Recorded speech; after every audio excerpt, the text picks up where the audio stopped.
Olá, amigos, tudo bem? Bom, neste momento estamos aqui dando início ao terceiro vídeo dessa série, não é? Esperando que vocês estejam curtindo, não é? Um pouquinho e que de alguma maneira tenham interesse, bastante interesse em participar dessa discussão, em participar dessa conversa, não é? O que nos deixaria, sem dúvida nenhuma, muito feliz, né? Porque no final das contas essa história de ficar olhando para a câmera numa conversa, num solilóquio, né, é sempre uma coisa mais complicada.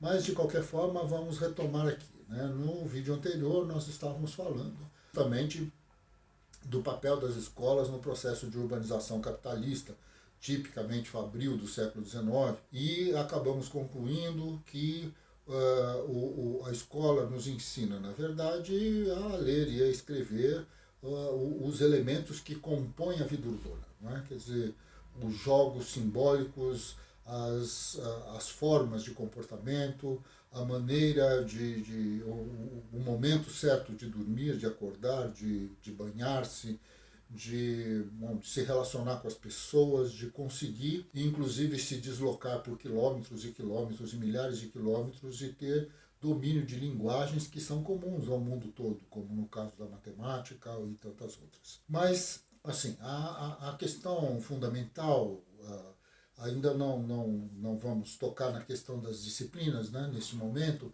mas a questão fundamental é saber justamente que mediação é essa. Né? Afinal de contas, saber ler e escrever a cidade, na cidade, para a cidade, com a cidade, não é? Mesmo vivendo no campo, muitas vezes, significa o quê? Né? Que história é essa? Como é que isso se dá? Para que a gente possa fazer esse tipo de coisa, nós precisamos fazer uma espécie de comparação, né? De paralelo. Vamos imaginar que nós estamos observando uma criança desde o seu nascimento, numa relação familiar bastante típica, talvez até uma relação familiar classe média ou alguma coisa parecida, se é que isso existe, onde a criança é muito bem tratada, muito amada, muito querida, não é?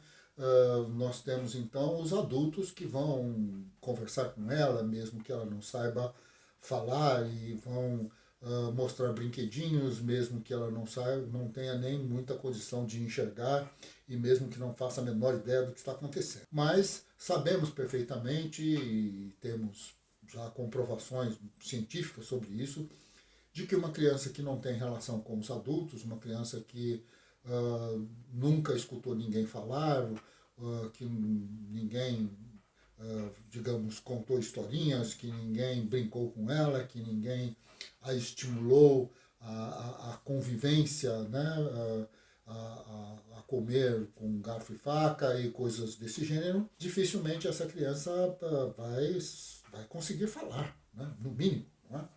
Porque a ausência desta relação também é a ausência da possibilidade da aprendizagem. A aprendizagem é uma contradição, não é? Quer dizer, de alguma maneira aprendemos quando aquilo que nós temos disponível não é suficiente para responder ao desafio que nós temos pela frente. Então, a ausência dessa capacidade nos obriga, de alguma maneira, a buscar outras respostas, outros caminhos, outros percursos, como, de alguma maneira, estamos tentando fazer aqui.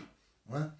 Então, essa nossa preocupação é que esta criança ela vai paulatinamente balbuciando, falando mamãe, papai, e bom, vão aprender a andar sobre dois pés e dois membros, digamos assim, os membros inferiores, como nós os humanos conseguimos fazer, né, e conquistamos essa possibilidade biológica. Então tudo isso vai se desenvolvendo e nós vamos então educando a criança. Né? E este processo educativo está muito relacionado a uma espécie de simbiose entre o ato e o simbólico.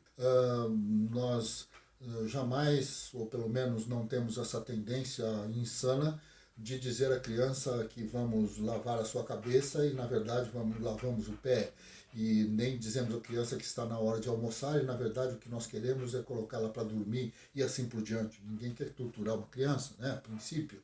Então, nesse sentido, a ideia de que está na hora de dormir e o ato de dormir são duas coisas que se fundem, não é? Quer dizer, elas estão no interior do mesmo processo, num conjunto de atos que são muito semelhantes. A hora de escovar os dentes é escovar os dentes, na hora de comer é hora de comer e para comer é preciso sentar na mesa. Bom, vamos imaginando, estou imaginando aqui relações muito típicas né, de um certo tipo de família. Mas o fundamental é que, independentemente disso, seja, pelo menos até onde eu consegui observar, em Moçambique ou mesmo na Amazônia, quando trabalhei por lá e essas coisas, e desconheço relatos que sejam contrários a isso, de alguma maneira a educação da criança no início, né, nos seus primeiros anos, associa de uma forma muito direta os comandos, né, as relações, as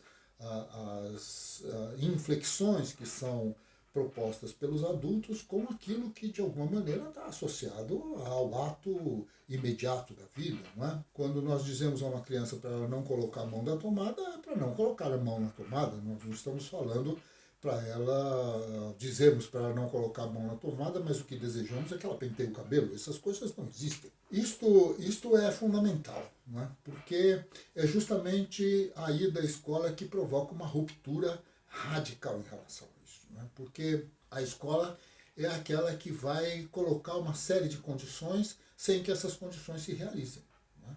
Porque, na verdade, quando nós falamos em pentear, em brincar, em comer, em dormir, etc. e tal, o que nós estamos falando na escola e no ato, né, da sala de aula é, na verdade, um conjunto de verbos de primeira, segunda, terceira conjugação que tem lá o seu sujeito, tem...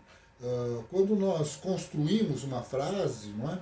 Quer dizer, o objetivo da frase não é necessariamente falar uma verdade ou falar uma mentira, né? O objetivo da frase é que você saiba construí-la, saiba colocar o sujeito no seu lugar, o predicado no seu lugar, que você saiba o que é um verbo com, vamos dizer assim, que esteja no imperativo, que esteja no passado, que esteja no futuro, e coisas desse gênero. Né?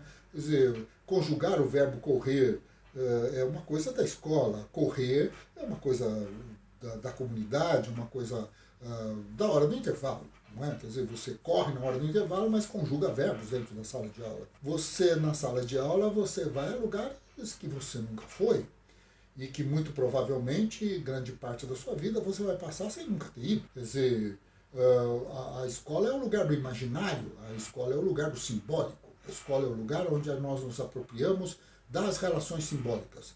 Nós identificamos coisas, mas não só. Saber onde estão as coisas não basta, nós precisamos saber o nome das coisas. Nós depois precisamos refletir sobre o significado dessas coisas, ou como elas funcionam. Mas não necessariamente nós vamos discutir a história da Grécia em termos de ir à Grécia Antiga. Nós vamos discutir a história dos Estados Unidos e não precisamos invadir e nem matar nenhum índio ou nos ligar nas tropas que, vamos dizer assim, avançaram junto com ou sob o comando do general Custer ou coisa que o valha. Na verdade, nós fazemos contas. Não é? Quer dizer, se nós temos 3 balas e dividimos uma bala e temos 3 amigos e cada um recebeu uma bala, com quanta bala ficou cada um? Nada, não aparece nenhuma bala, não sabemos quem são os amigos e assim por diante. Nós não estamos falando necessariamente da realidade, nós estamos falando de uma ordenação simbólica, nós estamos falando da apropriação de linguagens, nós não estamos falando de atos no sentido empírico, no sentido imediato, da imediatidade que a educação familiar, que a educação da comunidade nos permite e nos, vamos dizer assim, e nos submete e nos emerge, não é?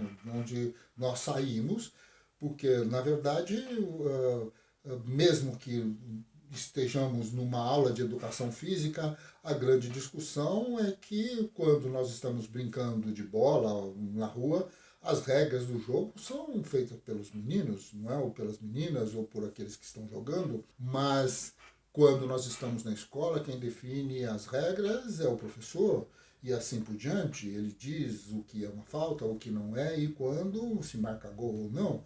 Tudo isso implica, portanto, nesta mediação discursiva absolutamente organizada, né?